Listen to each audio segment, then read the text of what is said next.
सभी साथियों को मेरा नमस्कार। स्वागत है आप सबका आज 17 दिसंबर के इंडियन एक्सप्रेस एनालिसिस में। आइए शुरू करते हैं आज का एक्सप्रेस एनालिसिस बिना किसी देरी के। पहले पेश पे खबर आती है अंतर्राष्ट्रीय भारत श्रीलंका के बीच बेहतर तो संबंधों को लेकर। अभी अभी हाल ही में चुने गए श्रीलंका के नए राष्ट्रपति अरुणा कुमार डेसनियाके यानी कि AKD भारत दौरे पे आए हुए हैं। जीतने के बाद पहला दौरा है इनका as a president of Sri Lanka. Diplomacy के लिए बहुत बड़ी मीटिंग होती हैं जब दूसरे देश के राष्ट्राध्यक्ष हमसे मिलने आते हैं। शुरू करते हैं आज का editorial. Living document parliament debates how constitution can bear many interpretations is up to those in part live up to its promises. जैसे कि हम जानते हैं भी हाल ही में आजकल पार्लियामेंट सेशन में संविधान को लेके बहुत लड़ाई चल रही है कि संविधान क्या है क्या नहीं है, कौन सी पार्टी किस हिसाब से संविधान का उल्लंघन करती है वगैरह वगैरह। आइए जानते हैं इस आर्टिकल के माध्यम से कि संविधान को जिस हिसाब से मजाक बनाया जा रहा है पॉलिटिकल पार्टीज के द्वारा ओरिजिनली क्या रहा है। The constitution of India is a singular document not least because it both frames and bears the many diversities of the country. The two-day discussion of the glorious journey of 75 years of Constitution of India in Parliament made one thing clear. Across the political spectrum, the respect for independent India's surrounding document is in fact and political class so often vilified gave the country an edifying conversation and a debate on its fundamental principles and institutions. As a document, the Constitution is the contract we, the people of India, into with the state as it got constituted. However, the varied perspective from MPs across party lines on the Constitution framework and its cultural context testify that it is not. अब हर किसी का अपना interpretation है कि संविधान कहना क्या चाह रहा है और क्या है रियलिटी में। More than two-thirds of Indians living today were not born in the Constitution when the Constitution was overridden and the emergency declared in 1975. अब देखिए जब इमरजेंसी लगी थी और कॉन्स्टिट्यूशन का ऊपर लिखा गया तो बहुत सारे भारतीय ऑब्वियस सी बात है जन्मे भी नहीं थे। History must be kept alive as a warming. It must never be forgotten that an unaccountable executive used its power to curb free speech, trample on press freedom, and jail dissidents and political opponents. The basic principles and the spirit of Constitution were denied and inalienable rights, including those to life and liberty dignity, were made contingent on the whims of government of the day. The Prime Minister was therefore right in pointing out that emergency remains a blot in the story of independent India. अब जो आपातकाल लगाया गया था श्री इंदिरा गांधी जी द्वारा उसको भी लेके आज भी पॉलिटिकल पार्टीज कहती हैं कि कॉन्स्टिट्यूशन के दाग है। The decade from 2014-2024 the first period of single party rule as center since 1984 और हम जानते हैं कि अब सबसे बीजेपी आई हुई है तो 14-24 के बीच में एक सिंगल पार्टी रूल चल रहा है backed by powerful ideology and party apparatus that mandate seem to empower the executive to unsettle the institutional balance of power envisaged in the constitution. ऐसी कई बातें करी हैं इस आर्टिकल में, विशेष नहीं है, बस एक जनरली समझाने का प्रयास कर रहा है। अगला है इकोनॉमिक्स को लेकर unequal relief inflation eases however variations across regions remain and prices of essential items continue to page the poor. लगातार इन्फ्लेशन बढ़ता जा रहा है, उससे कंज्यूमर की पॉकेट्स पे वजन बढ़ रहा है। Inflation data released on Friday provided some relief for policymakers. India's inflation rate in November came in 5.5%, while this is higher than the Reserve Bank of India's large target of 4%. और देखिए inflation targeting हमने करी थी 4% की, मगर अभी हम उससे ऊपर जा चुके हैं और ओवर क्रॉस कर चुके हैं 5.5% तक। इन्फ्लेशन टारगेटिंग अपन ने 4 ± 2 करी थी, चलो 6 तक कोई दिक्कत नहीं है, मगर अब लग रहा है कि 6 से भी आगे चला जाएगा। It's a sharp improvement over 6.2% in October और अक्टूबर में चला भी गया था।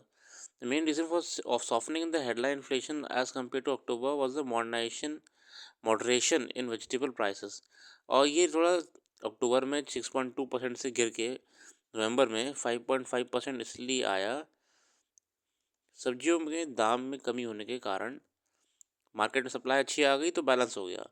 Even so, it is not worthy the vegetable price inflation stood at close to 30%. And overall food price inflation came in at over 9% year on year.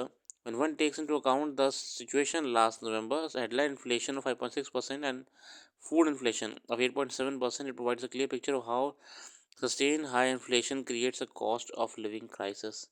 और high inflation से कितना झेलना पड़ रहा है हमारे जनमानस को, ये हम देख रहे हैं। Relief in headline numbers hides wide variation across the geographies and economic classes. For instance, Delhi had the lowest inflation rate 2.7% among all the states and union territories. Further analysis by Crystal Research showed that inflation rate was far more palatable for the urban rich, 4.6% for those among the 20% segment of urban India. In its latest policy review on December 6, RBI stated that going forward, food inflation is likely to soften. Moreover, the appointment of Reserve Secretary as the new RBI governor has also prompted many to pencil in a rate cut in February. However, it's also true that at the last meeting, the RBI not only raised the inflation forecast for the full year, but also provided detailed caveats highlighting the continuing risk to inflation. अब लगातार inflation बढ़ना कहीं ना कहीं market के लिए भी नुकसान दे रहा है, कंज्यूमर बेस पीछे खींच रहा है, कंज्यूमर स्पेंडिंग कम हो गई है, ये नुकसान मार्केट को झेलना पड़ा है हाई इन्फ्लेशन की वजह से। हालांकि फिर भी कंपैरेटिवली अक्टूबर से नवंबर में जो हमने डाउनफॉल देखा इन्फ्लेशन का 5.5% पे आ गया 6.2% से, ये पॉजिटिव मानेंगे हम। बट फिर भी ओवरऑल फूड इन्फ्लेशन तो 30% चल रहा है, ओवर हाइप्ड है इस समय। आगे देखते हैं।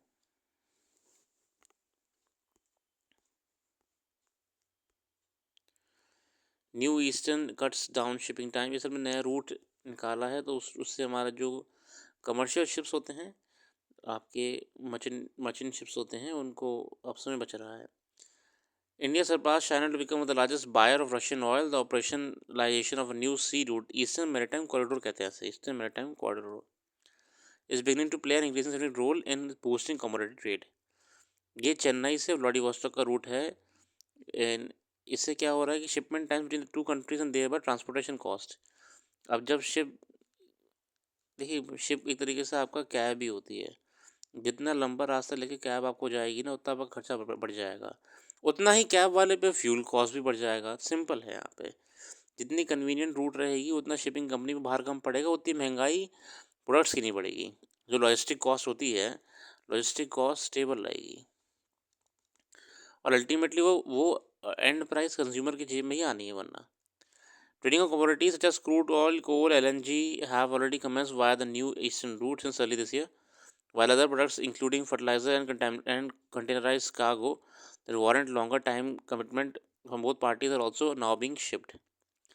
Chennai Vladivostok sea route covers distance of about 5,600 nautical miles and is estimated to have reduced the time required to transport cargo between India and Russia. तो यहाँ पे चेन्नई से व्लादिवोस्टॉक के बीच में आपका ये रूट नया है, जिसमें अब हमारा ट्रेड चल रहा है। इंपोर्ट से अगर हम बात करें from Russia to India, petroleum crude oil है, कोल कोक ब्रिकेट्स है, फर्टिलाइज़र मैन्युफैक्चरिंग है।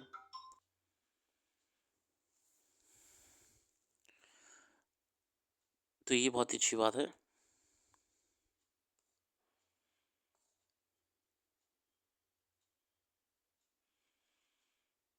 आगे देखते हैं।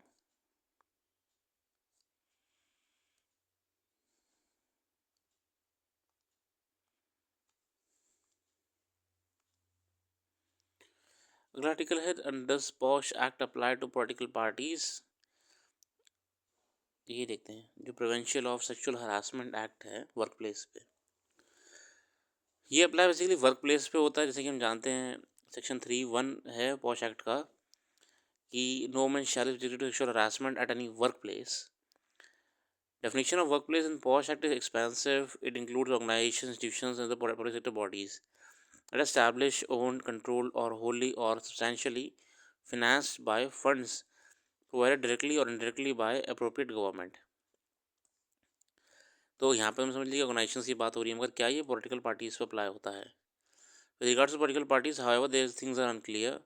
Prior to latest PIL, judiciary has only ever addressed the question once when Kerala High Court एक केस में डिसाइड करा था आपका political parties do not carry out members employer employee relationship with members. अब देखिए ना, पार्टीज में क्या होता है कि ऐसा एम्प्लॉय एम्प्लॉय रिलेशनशिप नहीं है, जो कि पहला रिक्वेस्ट ही है पॉश एक्ट की इम्प्लीमेंटेशन के लिए।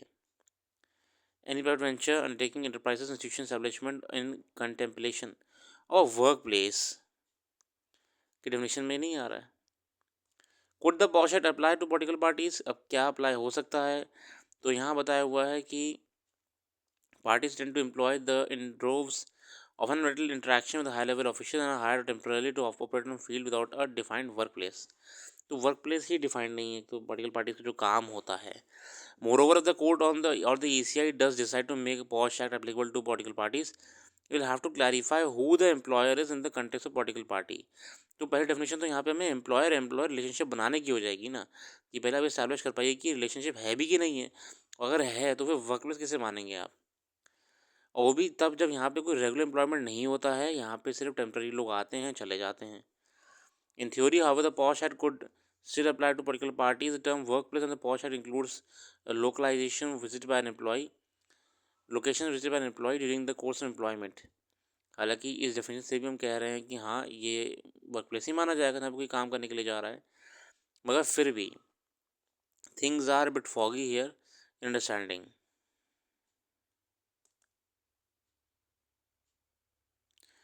अगला है आपका विंड्स को लेके, जो सेंटाना विंड्स होती है, जोग्राफी में आपने पढ़ा होगा. Role of Santa Ana winds climate change in driving Malibu wild fires. अब Santa Ana winds blow which when high pressure builds over the Great Basin, the area between Rocky Mountains and the Sierra Nevada, US, and the pressure is low over California's coast. अब ये आपकी Santana winds बनती हैं California coast के जब लो pressure होता है. Difference in the pressure triggers the movement of powerful winds from basins, island deserts, east and north of South Carolinas over the mountains towards the Pacific Ocean. अब ये पवनें चलना शुरू हो जाती हैं. As the winds comes down the mountains, it compresses and heats up. The wind's humidity is also drops sometimes to less than 20%. ये warm हो जाती हैं, गर्म हो जाती हैं. The extremely low moisture turns vegetation dry, making it ready to burn. इससे क्या होता है कि मॉइस्चर बिल्कुल कम होने की वजह से सूखी वनस्पतियाँ हो जाती हैं उस क्षेत्र विशेष की, जिससे बर्न होने के चांसेस बढ़ जाते हैं. Sindana winds usually occur from October to January. Winter weather patterns allow high pressure to build near the surface of Greater Basin, which then interacts with the low pressure air over the Pacific. Role क्या है climate change में. Sindana driven wildfires are natural part of California's landscape. However, experts say that wildfire season in California has lengthened in recent years. For instance, a 21 study published in journal Nature Scientific Reports found that state's annual burn season has lengthened in the past 2 decades and that early peak has shifted from August to July. Wildfires have also become more intense. A 2023 study published in the journal Proceedings of National Academy of Sciences revealed that 10 of the largest California wildfires have occurred in the last 20 years, 5 of which occurred in 2020 alone. और data अगर हम देखें तो wild Fyers के incidents लगातार बढ़ते जा रहे हैं. इस आर्टिकल में वही हमारे सामने बात लाई गई है कि कैसे एक नॉर्मल जोग्राफिकल फिनोमिना भी अभी बहुत बड़ा कारण बन रहा है वाइल्ड फायर्स को और एग्रीवेट करने में, बढ़ाने में. इसके साथ आज के लिए देखते हैं. अपना कीमती समय देने के लिए बहुत बहुत धन्यवाद. कल फिर आएंगे नई वीडियो के साथ. जुड़े रहिए और वेबसाइट को भी ज़रूर विज़िट करिएगा, उससे आपको और करंट अफेयर्स डिटेल में जानने को मिलेगी. Thank you.